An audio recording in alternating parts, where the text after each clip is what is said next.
Yo, yo, yo, what's up? What's up? What's up? You already know what it is. You see this face.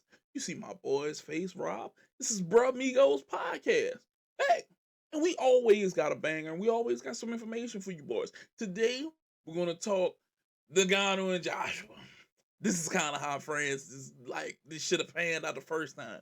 You know, we got UFC 299, um, some top five restaurants we think should partner with Henny, get us some Henny infused foods. And you gotta know NFL free agency predictions. If you've been paying attention, it has been already moving and shaking even on Sunday morning, okay? And we bringing that to y'all right here on this episode with your boys Price and Rob, Bramigos podcast. If you're a die-hard sports fan or sports fanatic, then this is the place you want to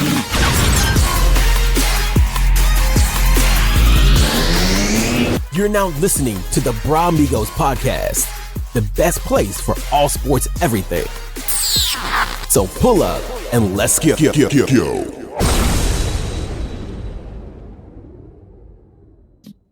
Let's get it. And to start off, Rob, Ngannou and Joshua. This, Bruh. See, this is what we thought was going to happen the first time. This is what me and Rob thought was going to happen. Whenever he fought Fury the first time, we thought Tyson Fury was going to go out there, clean him up, short show. Then, bam, we out of here. It's over with, And Joshua handled business. Bam! That was the Falcon punch he hit him with. Bam! Falcon punch. It was crazy, bro. I know you saw this. But what was going through your head whenever you saw this? like, so like, dog, like, so it was crazy. Like, I'm thinking, like, okay, this is gonna be something. For one, is on a Friday, Yes. and I'm like, why the fuck is this on a Friday? And then the next thing in my head is, okay, let me see how I can watch this fight. And so, like, I'm looking at the fight, and I'm like, okay, they're feeling each other out first round. Mm-hmm. Here's it's going, and then it's like Anthony Joshua said, straight right, foul, and then that was it. Like, first round, just knocked him down, straight right, boom. Not anything crazy, not like some flurry, not some like crazy, like, Nothing. oh my God, look at what Anthony Joshua, like, exhibition that he just did. No, it was like straight right, bow. And just right in the face. And that was it. And then I can't remember what he knocked him out with, but like, it was straight right. Was just like, it was a straight right. No, straight right. So it just made it look easy. Like, he made Francis Ngannou look like a motherfucker that's only fought one boxing match or never fought at all. And it's just like, how did this become so easy? How did he make this look so easy? It was the funniest shit in the world, bro. Like, and granted, he told Anthony Joshua said, Francis Ngannou, look, don't stop boxing, don't let this get you down. And I'm with you. But also, like, how? Because, I mean, granted, this is Francis Ngannou's first professional boxing match and loss.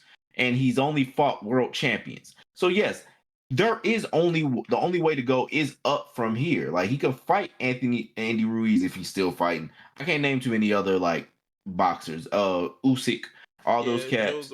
Like, he could still fight them and see what happens. Or he could just fight other cats that's up and coming, so he's not, bent behind the 8 ball and only, burning himself out.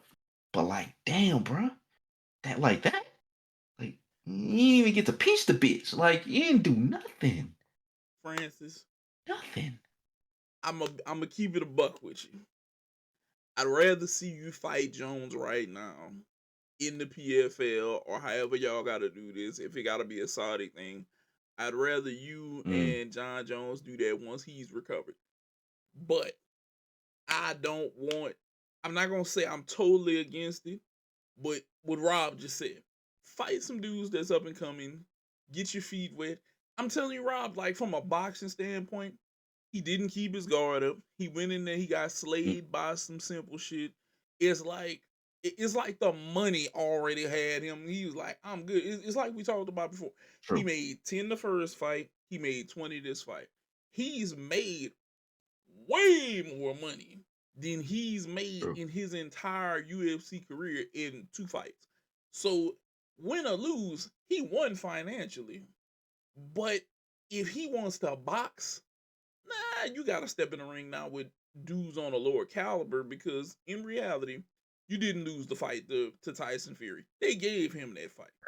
But this was a decisive Anthony Joshua ending this very quickly. And I was like, okay, this went way faster than what I thought it was gonna be. And not as competitive. And okay, early shit to do on the night tonight.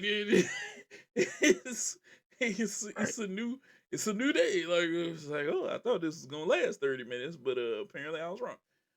But it's one of those things, bro. I feel like once he has if he starts on a lower tree and maybe works his way up, and maybe let's say he gets a 5, 6, 7, 8 fight streak, going against more amateur boxers, and he gets everything together.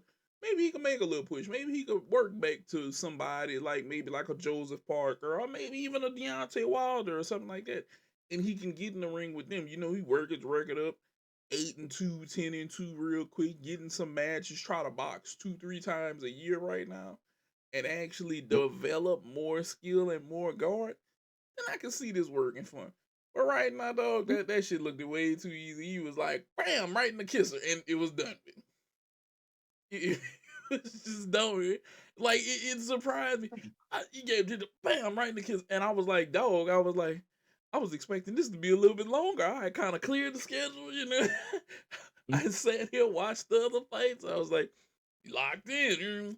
And then, Bro, I was trying to figure out like how I'm gonna basically have my how I'm gonna have my setup and everything like that. Thinking like, yeah, okay, the kids gonna be home soon. Like, let me how am I gonna get this? And then it was like, oh, fight's over. Cool.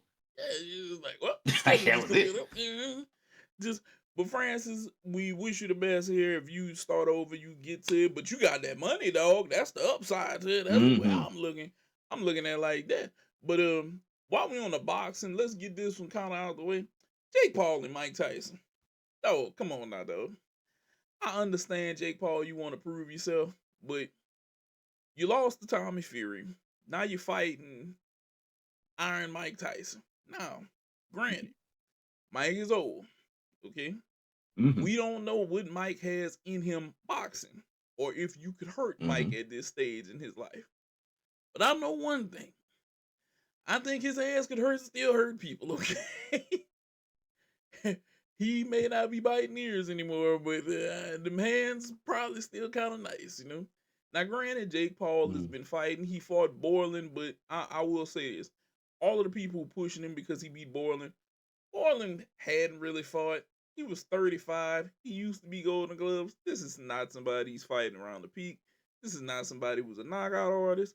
Yeah, he was Golden Gloves and all that, but that's not fighting a dude that's a Mike Tyson caliber in his prime, or like even a Riddick Bowe in his prime, or like a Tommy Mercer, any of those dudes, okay? So, are we gonna watch this? Yes. Do I want to see how this is gonna play out? Yes. Could I do without it? Yeah. It's not gonna shake me to see this match. Now, in my personal opinion, I'd love to see Mike knock out Jake Paul, because it'd just be good for Mike, and then they'd definitely sell it. Did you see the little commercial he did like on Instagram where he Mike? So Mike has a thing right now. It's on Mike's page. I saw it on Instagram. He holds out his T-shirt and he says sign the contract, big boy. And Jake Paul is standing there and he signs the shirt on like the blank side with the line. And I was like, okay, cool. This is something that's going on. So, hey, it's more publicity. Jake Paul is shaking the room again. But I will say this: Jake Paul looks like he's trying to take boxing seriously, and I know he's pushing his league, his promotion. But if you're gonna be super serious about this and you're gonna be in the know, in the loop, I feel like you need to get in there with actual professionals on that level and not just fighting MMA dudes and all of this other stuff. Because if you're not gonna do that, to me, it ruins your legitimacy if you are trying to be a real boxer. You don't think you're trying to be a real boxer, not Rob? Not a damn way in hell is he trying to be a real boxer.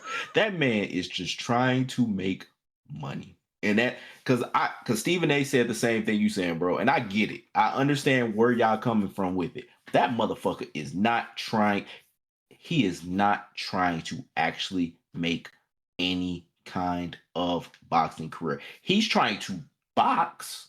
He wants to be in a boxing ring. He wants to do the actual sport, but he doesn't actually want to be a professional boxer. He wants to be a boxer that's fighting for money. That's all he is looking. I can't, every move that he's basically made has been in a way, him and his brother for that matter, even though Logan Paul is an excellent professional wrestler right now. Gotta give you that.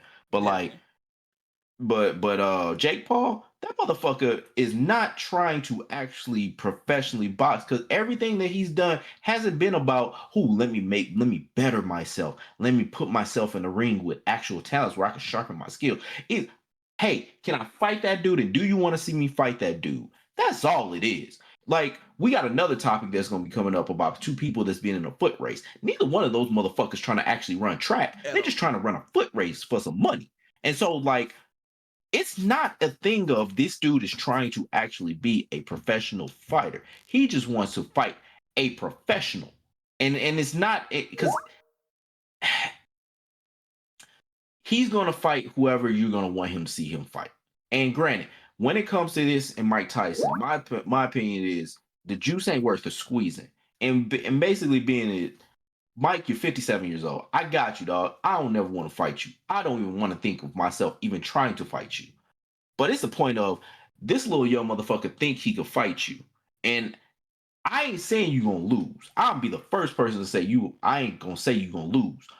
But the possibility of you losing isn't out of the realm of that possibility. And so please don't embarrass us, dog. That's all I really want to say. I can't even sugarcoat it. I can't put a great spin behind it. Don't embarrass us, Yeah, dog. don't. We like 5 steps out of Black History Month. And granted, you picked a good time to announce this. And it's going to be in July. So it's not even going to be near that too. But my dog, just don't embarrass us. You've been doing this. You've knocked out actual fighters. You've actually done the damn thing. Shit, you just fought Holyfield like some years ago or whatever. I just don't want you to embarrass us. Because look, we can't let them win. We as a people can't let them win. And so we can't really let them even in the gate to think that there's a possibility of them winning. So please, dog, just from Bamigos podcast, please don't embarrass us. All Knock right. his ass the hell out. I trust you. I believe in you. Just don't embarrass us. Knock his ass the hell out, is what Rob's saying. Please. Please do. Please. Please do. Now, leave no doubt. Leave no doubt. Leave none. Now, along with some more fighting that's going on, UFC 299 was last night, Rob. I ain't gonna lie. I was in here. I was turned up. Sean O'Malley, he's 1-1 with Vera now. He was very dominant. He's probably gonna be the GOAT at bantamweight. I'm not gonna lie. He's doing his thing. He's looking really, really, really good. He dominated the whole time. But he's not just the only standout to me. Great match last night. I take nothing from you, O'Malley. Keep putting you, keep bringing it to him, Patty. Keep doing your thing. But I'm from the boot, and I have to say this. Lafayette, Louisiana, stand up, Dustin the Diamond Poirier went out there and sent him packing. It was good for my soul to see this. It was just so good for me to see this.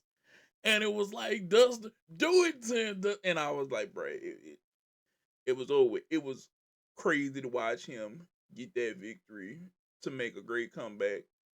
And also, for anybody who may peep in from us from the UK, I had always been on MVP Michael Venom Page's side, him versus Kevin Holland. Rob, I gotta say this. that was a match where it showed that I don't think people in the UFC are ready for Michael Page's kind of wild style because he was in karate and he was a point fighter and all of that.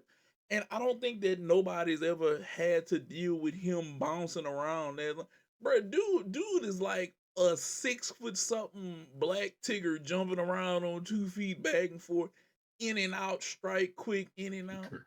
Yeah, he tigger. Yeah, he just, whoom, just, and it amazes me because I had saw him and I was like, I want to see if this is gonna translate for him in the UFC and if he's really gonna stick to this. Like he's been doing it to other people. Of course, he got like the viral knockout of Cyborg where he dented in his forehead and stuff like that, and then roll the Mm. Pokeball out there, which was incredibly funny. And dog, look, that was, and then he had his hat on and he did a piece, you know. That will forever live rent free in my head of fighting knockouts along with a few others, including the flying knee, you know, that took out Mm. Ben Askren. Whew. But I was glad to see him get in there. It was a great fight for Kevin Holland because Kevin Holland got to fight somebody since he's moved down a weight class and, well, not since he's been at that weight class since he moved down. It was a good fight. I'm glad my boy MVP. Hopefully he, makes a run in the UFC. I'd like to see that. And JDM finished Gilbert Burns. That was another great match. It was some good crap last night in UFC. I can't lie to you, baby. Y'all had me hooked all right here. I was like, oh, especially after the disappointment with Francis getting his ass knocked off on a Friday night. Yeah, just clearing up my plans so fast. And all in all, that was like it was a great fight night last night UFC. Did you get to see any of them or check anything out or catch any highlights? So I did actually watch. I got a chance to see the MVP versus Kevin Holland fight, and that was like you said, like the unconventional style to him. It seemed like he was a little wild at times. Bruh, he Because like fights like he would that. go in for shots, but it seemed like his shots were so unbalanced that he would just immediately fall. It was just like all or nothing, which can work.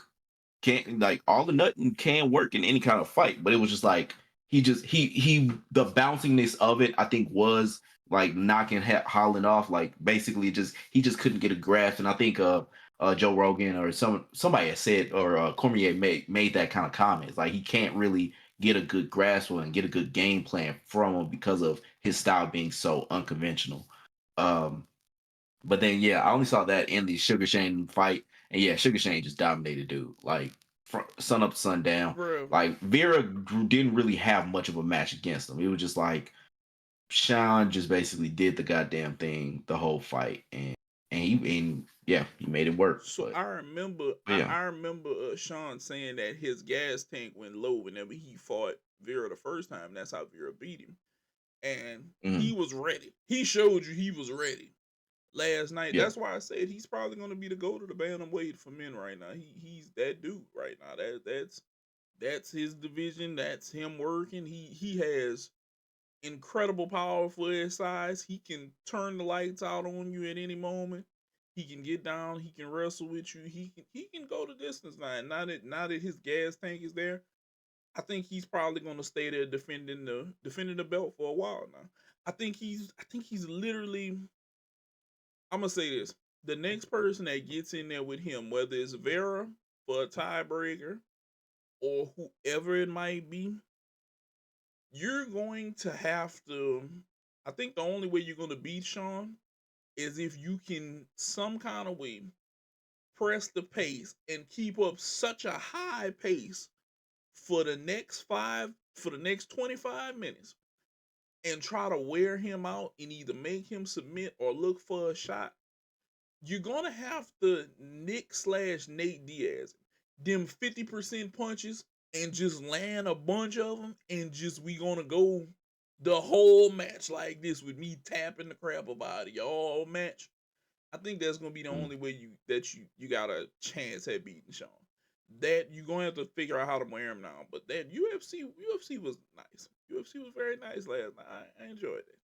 I enjoyed the hell up out of it. Now, me and Rob gotta switch topics. We gotta switch a little pace now. Look, so we always seeing stuff infused, right? And it's infused this with this, and Rob came up with one that I gotta agree with. Rob, kick the idea. So kick it to him, Rob. Kick it to him. I don't see how you can. So like we've been like, hearing about all these Henny infused dishes, like Henny infused salmon, Henny infused, scallops, Henny infused ravioli, whatever it may be. And you get people that's like, man, like we always trying to put Henny in something. We always trying to basically have Henny basically go with this shit they don't need to go with. Let's pause on that and let's actually put a pin in it and let's actually talk about this for a second. So even though we saying like, hey, we don't want Henny infused this, we don't want all these restaurants to have Henny infused that. Let's really think about it. So like TGI Fridays, for example, they've had not Henny, excuse me. They've had Jack Daniels infused dishes since I was a child. I remember as a kid going to TGI Friday, seeing like the little TGI Friday rib, Jack Daniels ribs, and was like, oh, okay, so we can just eat this. I'm like, 10, 11 years old. Like, oh, we can just eat this. Okay, cool.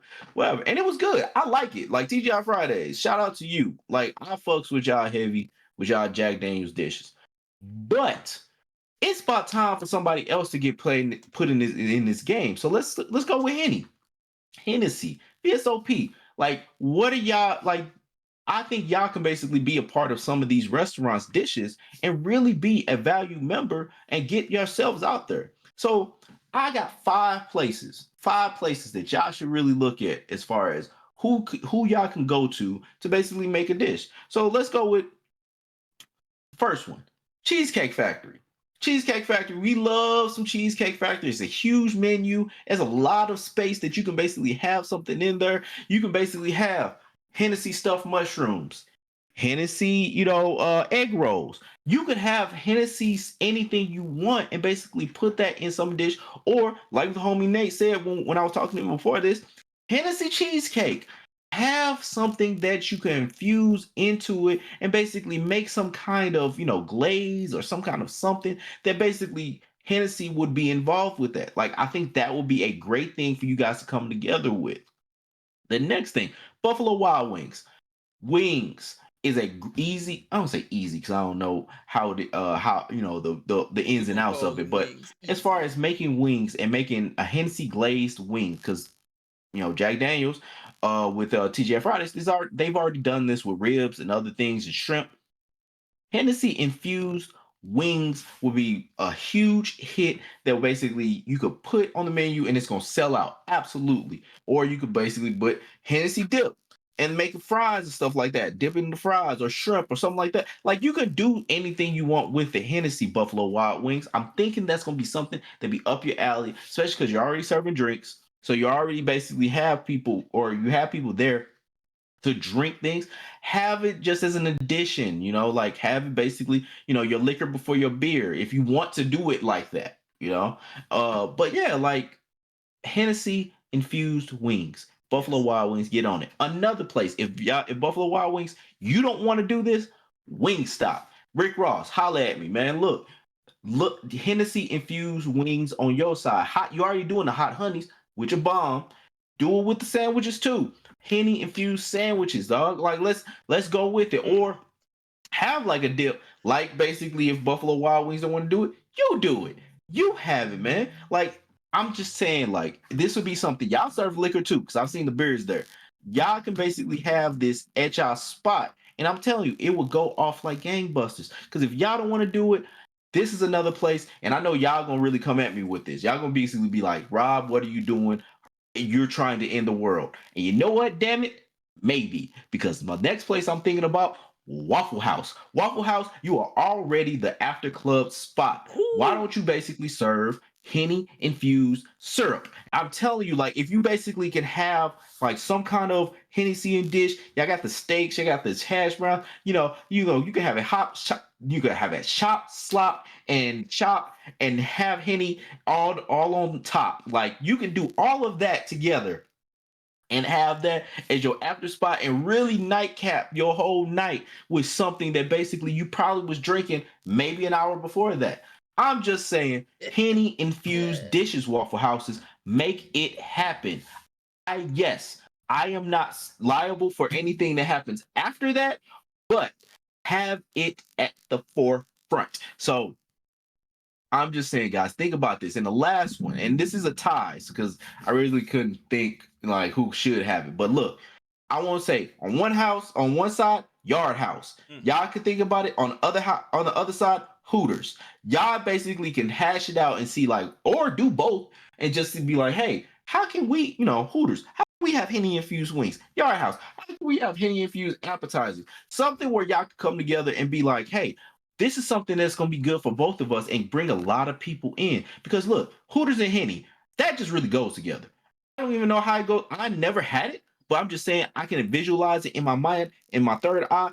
I can visualize something that's really be good with that. So I think you guys, the 5, 6 places that I'm telling you, you guys need to really talk about it and really think about it and think about the traffic that you guys are going to get, the amount of people that's going to come in, and the new customers you're going to have. This is something that was going to help all of us, bring us all together. And in the case of Waffle House, tear us all apart, but at least make it cool, fancy, and fun. I mean, just saying, like, this is something that you guys really need to think about. Don't shy away from the Henny. Embrace the Henny. All right. Embrace it. Like they come together like butt cheeks. Like you guys need to really think about this. All right. Think about what it could do for you. Think about the benefit it could have. All right. I'm just saying. Just let's all come together. All come together. I just gotta throw this one out there, Hooters. Hennessy hot Hooters wings. Boom. I'm on game, baby. I'm just saying. Free game. Free game for y'all. That's a free game moment right there. That's a big free game moment. And on to our next one. The two people who are racing for $10,000. Look, Shady McCoy and James Jones. Okay, look here, bro. $10K. That was the bet that they put up. Whenever they were making this bet, it looked like backstage at the ESPN, Rob. That shit was hilarious to me. The fact, I'm gonna say this. Y'all too better not pull no hamstring, cause I don't want to hear no type of excuses. Okay, I don't want to hear no excuses about who to pull a hamstring and either why the race can't go on or why somebody lost. Y'all better get y'all goddamn stretches on, cause I want to see this money exchange hands the right way. I don't want to hear nothing about my money's on Shady. Okay, first of all, James, I know you think you used to be fast. Now, if y'all really want to spice this up, go ahead and throw Nick Chubb in there and let him burn both of y'all. This is right now. Yeah. Go get Joey Galloway. See if y'all really want to test. Yeah. But them two on the race, bro, that's just extremely funny to me to say that they want to raise 10,000 and y'all work together, because somebody's about to be mad about this, Rob. And better not nobody cramp up when that ain't run. Oh, it's happening. It's gonna happen.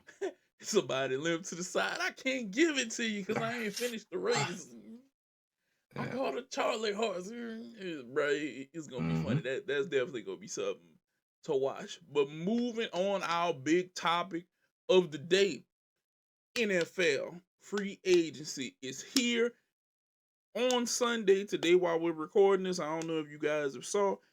Mac Jones is getting his behind traded for a 6th-round pick, and also Kansas City has re-signed Chris Jones, $95 million. You already know Kansas City looking like they trying to be some dogs again. But this is what we're going to do. We're going to start up top with the Browns.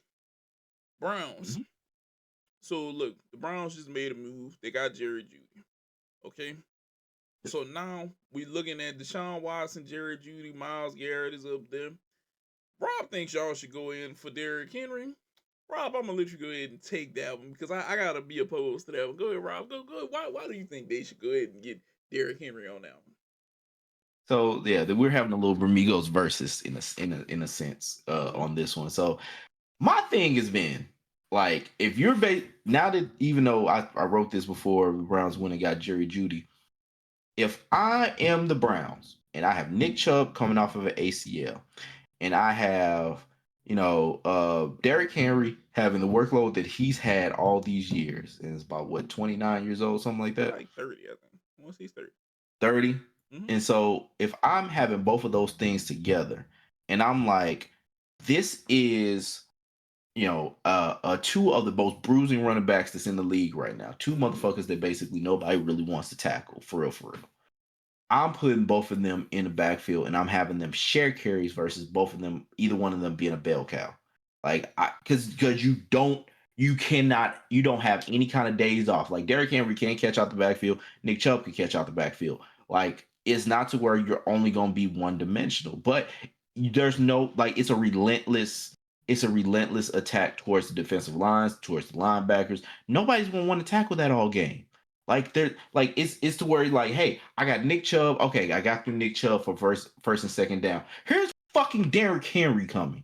Or here's Derrick Henry for two downs, and now here's Nick Chubb. Or a mix. Have them running the wishbone. You can basically, there's so many things you could really do with this that it's just like, dog, you get, and then you got Mari Cooper and Jerry Judy on the outside. Basically, only have to be 1-on-1 probably because you're stacking the box. Like, I'm just telling you, Browns. I don't know y'all like that, and I ain't saying I really fuck with y'all like that, but this is the move that y'all gotta make. This is the move that y'all gotta do. If y'all gonna have this motherfucker and that motherfucker, make those motherfuckers intertwine and basically make it to where you are now one of the best offenses in the NFC, in the AFC, dog. Like, make that happen. I'm just telling you, it's free game. Y'all need to go ahead and do it. All right. Okay. Where he sees Derrick Henry going, now I'm gonna go against this. Look, Derrick Henry, you're 30 years old. You know running backs' lives is short. Okay, you know that there's a guy in Dallas, in your home state of Texas, and you're not far from the crib, that's willing to pay any and everybody. He's paid woman beaters. He's paid everybody. Okay, go get some Sure. money from him and be close to the crib. Hey, I think you could help Dak out. I don't think Tony Pollard really wants to stay there. And I think if Dallas is ever going to fulfill their wishes of, we're going to win a Super Bowl, like I hear y'all say every year, this is probably going to help y'all in the right direction. Okay. Y'all need an even better running game. And I'm sorry to say this, you probably going to have to be a bell cow. You had 1,100 yards last year, but this is the way I look at it. Them not having the best running game and then having that huge, massive individual in the backfield to carry the ball and him give Dak some relief, I think this could work because Dak is gonna throw for 4,000 plus yards. Whether he's bad or good, he can let the ball fly. He can get yards out there. True. What Dallas suffers is balance, running attack. So, Derrick Henry, you go over there, you get Jerry Jones to go ahead and pry open his wallet, which isn't old and decrepit like he's becoming, and he'll go ahead and pay you. You'll be close to the crib where you already got a house up there. Then you'll go ahead and rush for probably another 1,100 yards this season, probably make a playoff run, and hopefully help Dallas win a playoff game or two, maybe even a Super Bowl. Unrealistically, but maybe this is AI Nate speaking just to cover myself for the future. But unrealistically, because I don't think Dallas has any culture because Dalton Schultz said it. I'm just going off what somebody said out there. Hey, don't shoot this messenger, okay? He said it, not me. Okay? Mm-hmm. So I'm thinking you could do that. Now, Derek, here's my other option. You're 30. You know the running, you know this lifespan. Running backs ain't that long, buddy. You're not a quarterback, you're not a wide receiver, you're not a defensive back, okay? So, you put the mileage on your body. Let's go hunt for a ring. Where would you go? Mm-hmm. Will Kansas City pay us?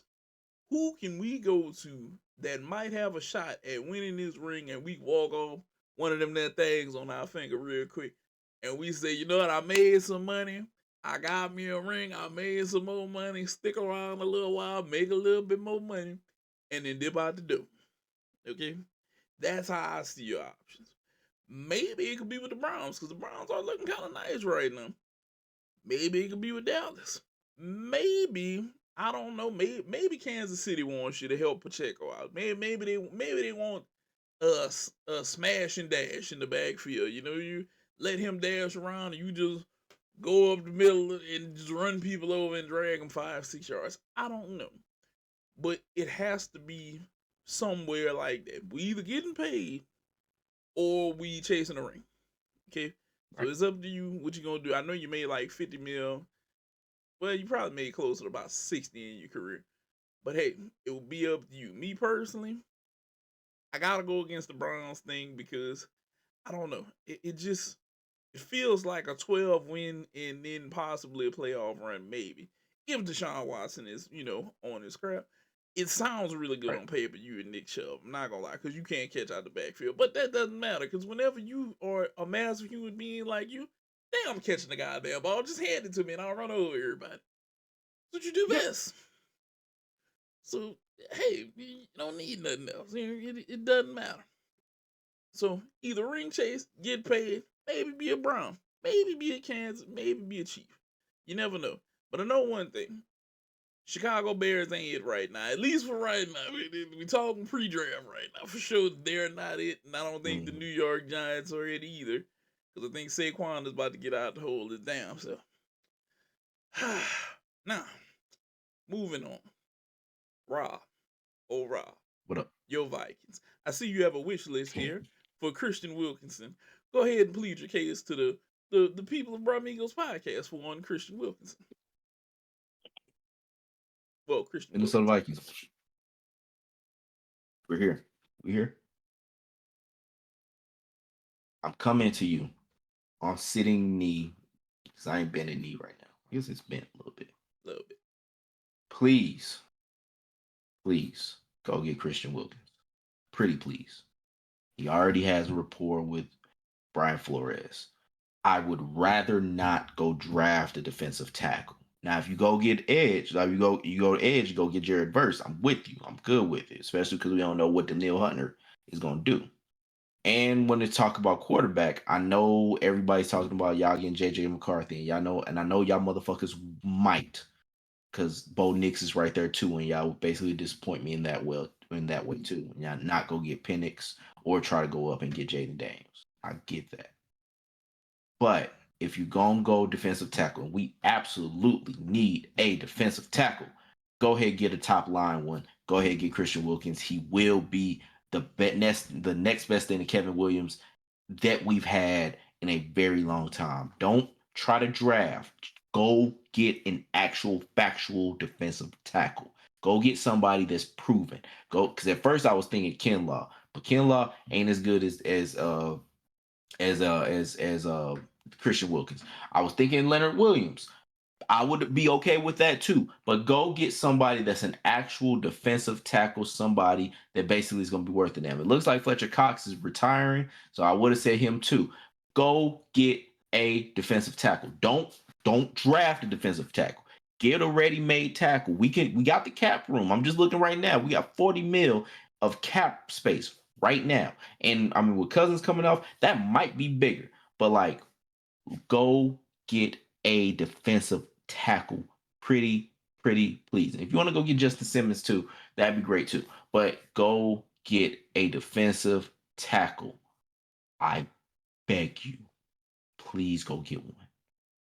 As a person who's a fan, well, not a fan, as a person who's a supporter of his friend being a Minnesota Vikings fan and knowing that y'all may disappoint this man, if y'all go and get Bo Nix or y'all decide to not go get a defensive tackle, y'all may hurt Rob's heart. I just want to let y'all know in advance, because I feel like the worst thing y'all could do is give Kirk Cousins more money and not go get a defensive tackle.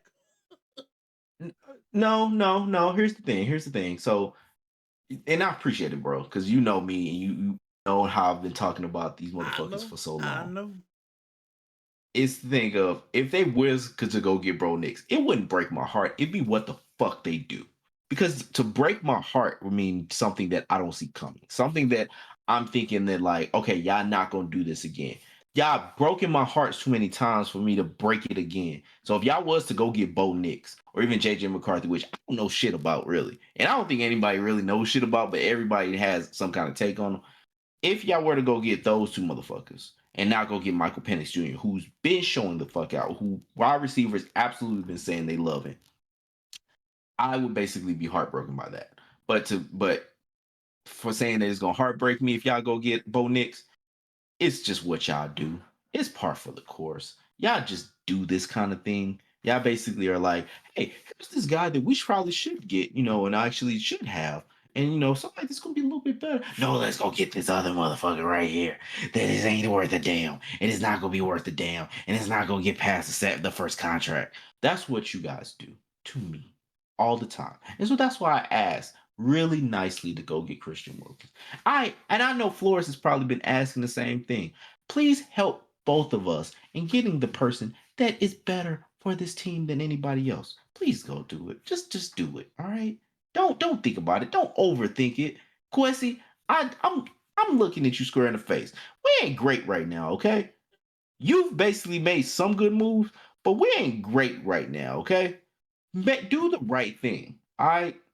Go get Christian Wilkins, please. So he said total And don't get Bo disappointment. Nix. So he said total disappointment. Go get Mac Jones and an unproven defensive tackle. There we go. And they would. You joke, but they would do that. The hurt. Because that's what y'all do, bro. Y'all are like giving a 5-year-old $10 and saying you need this, but we going to get $10 worth of candy. Forget what we need. We're going to get $10 worth of candy, and that's what it is. That's how they act. And look, Patriots, look. Rob is saying y'all need to go ahead and run the offense through Calvin Ridley, okay? All right. Go ahead. You can tell him why. I kind of agree with you. Yeah. My thing for y'all is y'all need to get offense. Y'all need to get as much offense as y'all possibly can. And y'all, let me go back and look at y'all cap room. Cause y'all got about $72 million in cap room. You need to go get some people. Don't just, and granted, this is a great wide receiver draft too. And y'all picking at 34 and 3. Mm-hmm. Like, y'all could go get some offense. And y'all could really infuse a lot of offense. Cause I mean, defensively, y'all got some pieces. I think y'all could probably get some more, but like y'all need offense because Mac Jones, even though I'm not a biggest Mac Jones supporter, I'm not like saying that this, he is great, but y'all didn't give him shit to work with. Not a fucking thing. Because I actually looked like the last time y'all had a Pro Bowler that was a skill player was 2018, and that was Tom Brady. Like, and then non-Tom Brady division, the last time it was 2017 with Gronk. Y'all do not bring in any kind of worth a damn offensive players that really help. Now, granted, yeah, and if y'all want to say, oh, we have Matthew Slater, he was a special teamer. That's what he made it for. Yep. And he's always been a good special teamer. So y'all need to get some actual offensive talent. I'm thinking, and we were talking about it before, like if Marvin Harrison Jr. is right there at 3, I would kind of suggest you to go get him because he's gonna be great. And I think that even though this is a wide receiver deep draft, so if y'all don't go get him and Jaden Daniels is right there, go get Jaden Daniels. But like, if Marvin Harrison Jr. is right there at 3, and Caleb Williams and Jaden Daniels is not there at 3, absolutely go get Marvin Harrison Jr. And you can go find another quarterback. Go get Russ, which we're gonna talk about him a little bit in a minute. Go get somebody that basically can be worth a damn, or even Kirk. If you want to go get Kirk Cousins, go get him. But like, go get somebody worth a damn at wide receiver. Get some actual wide receiver skill player talent, and then start actually going towards, like something that's basically, some kind of quarterback. But Calvin Ridley, Marvin Harrison Jr. would absolutely murder the AFC East, especially because all those teams are like ditching their defensive back cores. Like, you guys could rule the fucking East very quickly if you got those two guys. Yes. So I'm just saying, y'all got the cap room, y'all got the picks, y'all can make money here. And Jared Mayo, who is the only NFL coach who I know some of his family members personally, like go do something great for him. Like go do something for his first season and start him out on a great first step. Do something for him, man. Like y'all can. Because Mac Jones is the scapegoat of this, but he ain't the reason why y'all lost, dog. Y'all ain't been putting shit behind him. And that was a product of Belichick, I know. But put something, make a new regime work and get some offensive talent for them. Go spend money, New England. Go spend money. Y'all didn't want to spend money. Tom left. Bill stayed. Y'all still didn't want to spend money. He ain't there now. Go spend money. If you want to try to Yep. be productive and proactive, go spend money. All of this salary cap, make some moves, try to make it happen in New England, because if not, fan base is going to stay disappointed, bro.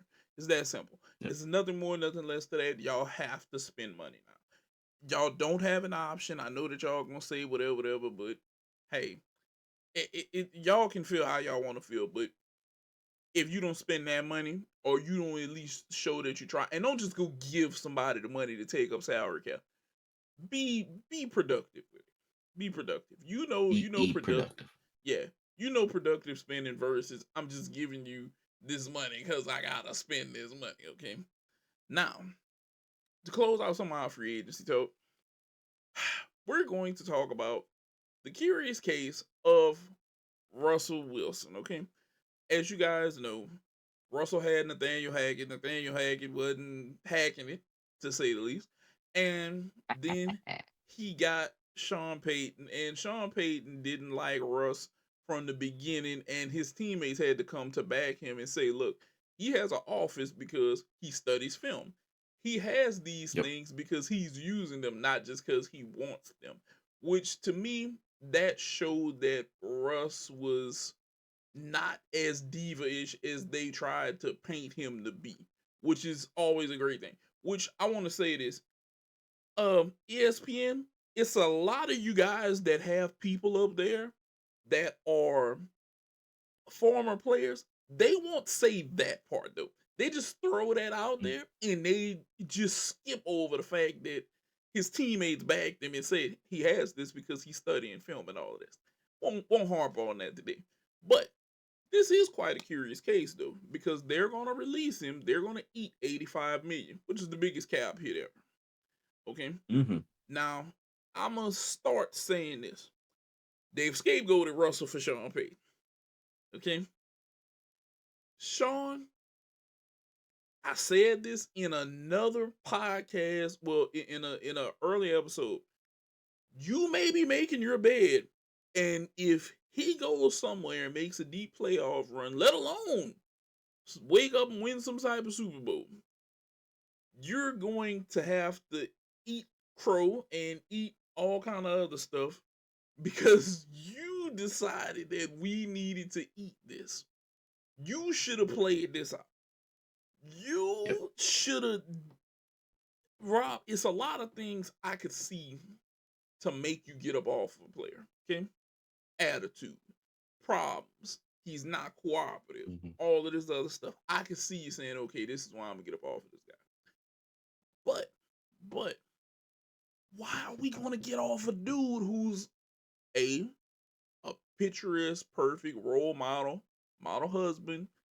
Hey, he believes in God. He's a face of a franchise. You can put him up there. He's gonna say the right things. He's gonna do the right things. He's gonna show you he's putting in work. And we get this up for a coach. Okay, a coach. Yep. Now, granted, he's won a Super Bowl. Hey, let's be correct about this. One, he ain't been back since. Okay, and you're going to go all in on this coach. Mark my words, dinner. If he goes somewhere and make a run, and God willing, Russ does play and play at a relatively high level for a while, and y'all don't go anywhere, not only will you guys have eaten a $85 million cap, but have mercy on y'all. So if he go to the Steelers for a little bit of money, they put somebody around him, and he take off and make a deep playoff. Because then, if I'm the Walton family, I'm gonna look at you, Sean Payton, and I'm gonna say, I took a $85 million hit and we didn't go anywhere, and I'm stuck with your ass, and I could have kept him already under contract. I don't know. First, Rob, what do you think of that move? What do you think of taking the $85 million hit? So it remind me of like the scene in the Boondocks with Thugnificent, where he's talking about his old hood and he's talking about seeing a dude get jumped and get shitted on, and he's like, damn. He's like, I thought about it. What would make them niggas that mad? And that's what I thought about. Like that's immediately what Yes. I was thinking about with the Broncos with him, because I'm like, $85 million is a lot of fucking money. And like that's a huge ass cap hit to basically be like, we can't stand you. And where Russell Wilson's clock ends with the Broncos, bro, Sean Payton, your clock is starting as far as like when you're gonna be out of there. Because if you don't make this shit work in 2 years, you gone. There's no way At if all. they're willing to pay for this motherfucker to be gone, they're gonna give you maybe 1-2 years, because you were the person that was brought in to basically make that person great and to make that team great with him. And now that that person's gone, if you can't make the next motherfucker great in a year or two, you're going to be gone. There is no doubt about it, because At all. what is the reason to keep him there? If basically he can't make it work with not one but two quarterbacks, yeah, he's going to be gone, because I don't think Stidham played that much better when No. basically y'all benched Russ. So what is it going to be? Like, what exactly is it going to be? Like, y'all got some cap room from what I'm seeing on Sport Track, but like, yeah, and yeah, I think y'all picking pretty nice in the first round. Like, y'all at 12, so y'all behind us actually. But like, y'all don't have a really good footing to basically go out and actually do anything in this upcoming draft. Y'all basically let a lot of picks go and a lot of money go and got zero in return. Like, next to nothing. Sean Payton, you about to be gone, bro. Like, you better coach your ass off, because you are picket line coming, bro. Picket line is absolutely coming. This is what I'm gonna say.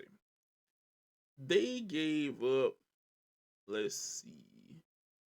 They gave up the swap. So the Broncos gave up the Hall. It was a swap. Uh, they handed Seattle the ninth, and then a 40th and a 145th in 2022. Okay, so everything that you gave up for him has already been used up. You had the 12th. So part of the problem with your offense was your wide receivers weren't that good. You came up to a wide receiver deep draft. But now we chose to be assholes. We got an E85 million. We had a veteran quarterback. And now instead of saying, well, I got a quarterback, let me get something to go with it. Well, now we don't have a quarterback.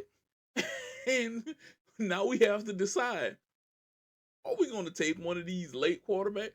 Because in reality, Rob, you know how I think that they're going to mess themselves up? Bo Nix. Mm. I think that, Mm. yeah, you didn't think about that. I can see him going and say, let me get Bo Nix so I can have a new Oh, God. quarterback in here, and I can tell him how I want him to run this offense right now. Because that's what Sean Payton wants. He had Drew Brees, who would dot the field at 70%, and he had Michael Thomas, and he had all of these other good assets out there whenever he won this. Because the thing that he fails to realize is, look at the roster you had whenever you won. Okay? So I'm gonna go get Bo Nix. I'm gonna try to turn him into Drew Brees and go win 10 games. I can see it happening right now, Rob. And then he'll be out in 2 years. I've never popped ass in my life, but I want to bathe in that thought. Just that nigga going out to get Bo Nix and thinking Bo Nix is gonna save his job, and Yeah. then having it basically fall on his face. Like, I just need a moment. You keep going, dog. I just need a moment. I just need a I moment, dog. tell you, he thinks that this is what's going to save him. Think about it. He's looking Oh, for whatever can save him right now.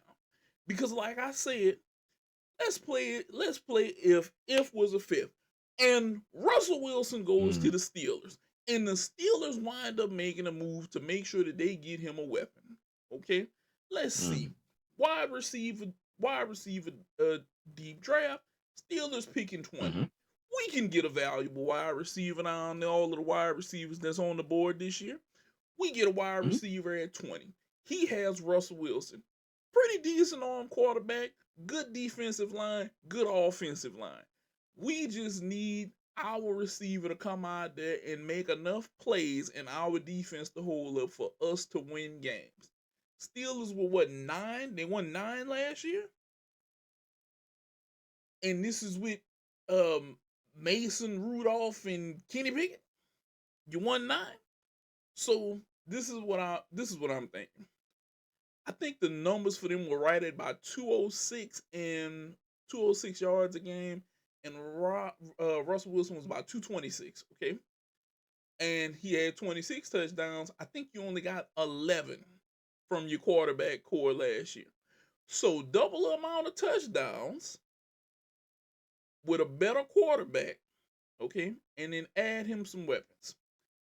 I think we can get to 11 wins. I think it's possible.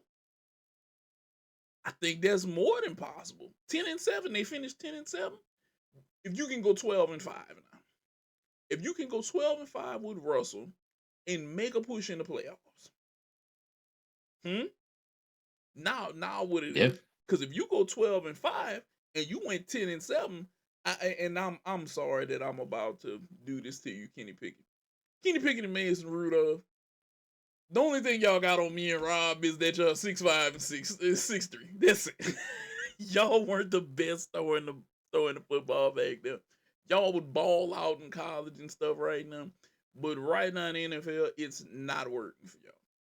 So if you get Russell Wilson, you get some weapons, you put this together, you go from 10-7, 12-5, hell, maybe even 13-4.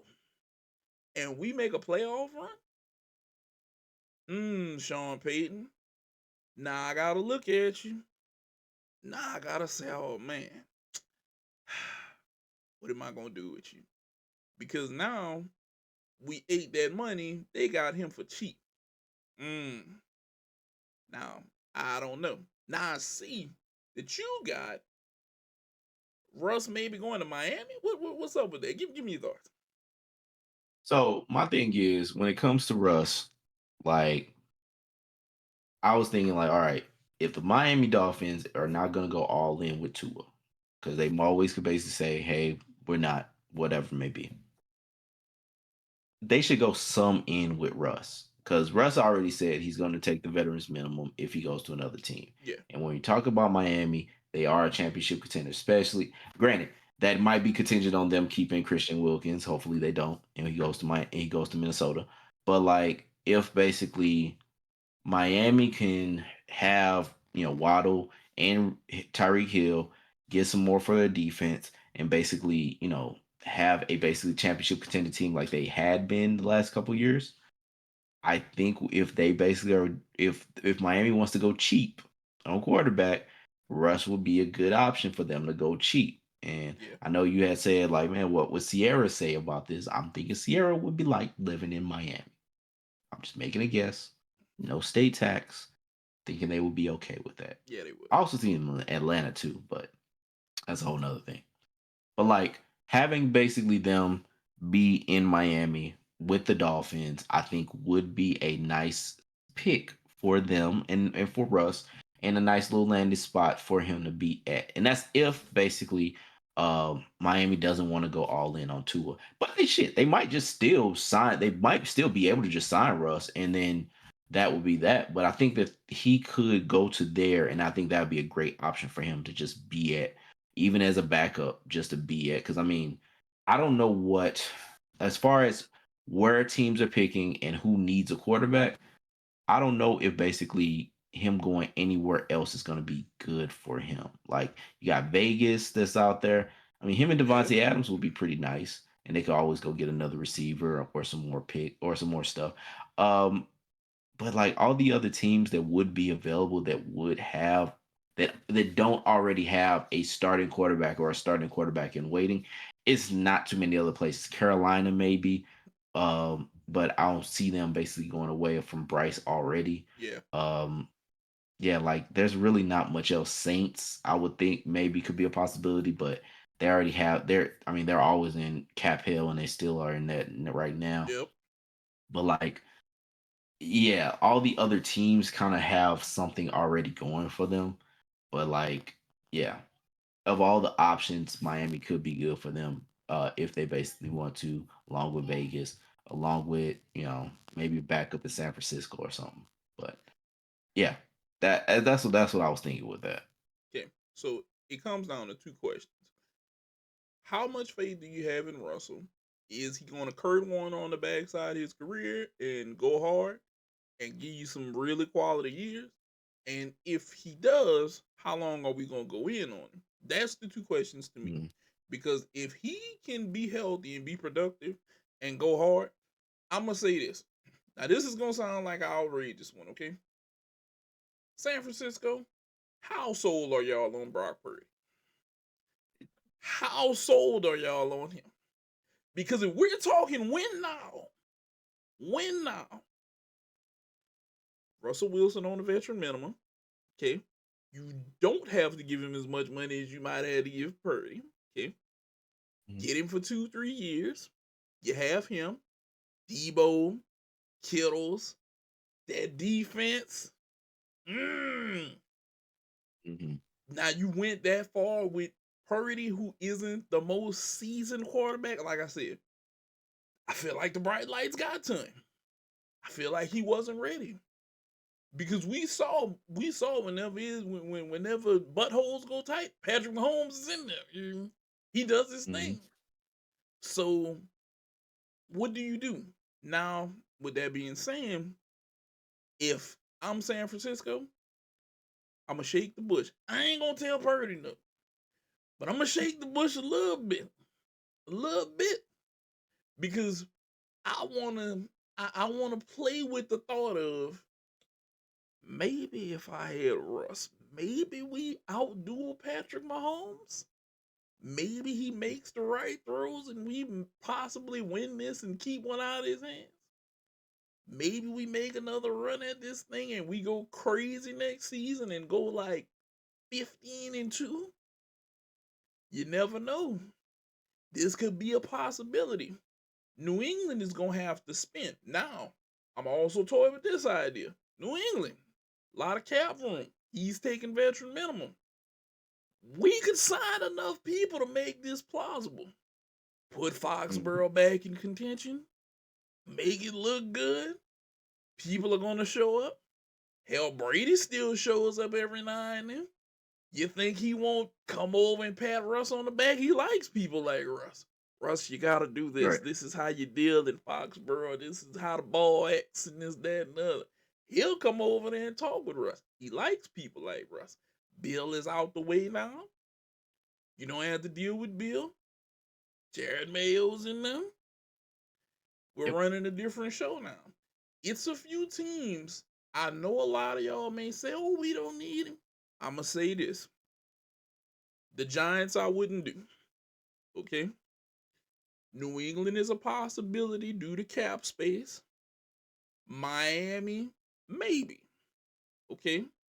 Pittsburgh, highest on the list. If I'm Pittsburgh, Mike Tomlin, I'm talking with Russ. You can talk. Mhm. Okay? Let's talk. Minnesota, I don't think y'all are going to do it because y'all are trying to either re-sign Kurt or we're going to go in a different direction. And even if you were successful for 3 or 4 years with Russ, then you're asked out again once he leaves. Okay, so you guys might want to think young. Detroit is fine. Chicago's going rookie quarterback, most likely Caleb Williams. Green Bay has Jordan Love. Tampa Bay is probably gonna get back Baker Mayfield. Okay. New Orleans, Cap Hill. Nothing more to go there. Carolina, how long are you gonna stick on Bryce Harper? But then you don't really have too many weapons. Okay. Atlanta, full of young talent, need a quarterback. Might not be a bad spot. Sierra could love Atlanta again. Russ could love Mm-hmm. Atlanta. Welcome to the play. Well, look. You always could pull out that JD. Welcome to Atlanta, where the players play. You always could pull that out. That would be a classic during the Super Bowl. Uh, Yep. Tennessee, Tannehill, y'all staying there. No more Derrick Henry. No weapons though. Jacksonville, I don't know what the hell y'all are gonna do. Like I guess Trevor Lawrence, but it is what it is. You know, Indianapolis, y'all going with Richardson. Houston, already taken care of. Denver, just got rid of you. Kansas City is good. Las Vegas, you're gonna have to compete. You gotta compete. Las Vegas, if y'all want a shot, maybe you shake the bush. Jimmy Garoppolo ain't gonna do it. Clearly isn't gonna do it. Maybe Russ puts you in a good place to, go somewhere. Arizona doesn't need him. Rams don't need him. Like I said, San Francisco is a possibility. I doubt ever seeing him go back to Seattle. Okay? So it's some teams, whether people are thinking about it or not, I would shake the bushes because if he's willing to take veteran minimum, I can put something around you. Now, like I said, New England, y'all have the biggest puzzle piece in all of this. Because what you said, 70 million in cap? 40 million in cap? Yeah, 72 million. 72 million? New England, that's a lot of money. That's a lot of bread. It's worth definitely 2 years. We load up right now, put some good weapons around, see if we make a push. If we win 12 games first season, maybe extend them maybe another 2. Having 4 years, see what we can make shaking Foxborough. But I'm gonna go in on my money being that he's gonna land in Pittsburgh. Where do you think, Rob? Minnesota's a possibility. I don't know if there's a definite. I don't think it's definite in Steelers with the Steelers because I know a lot of people have rumored with the Steelers a lot, and I don't know what direction they're gonna go.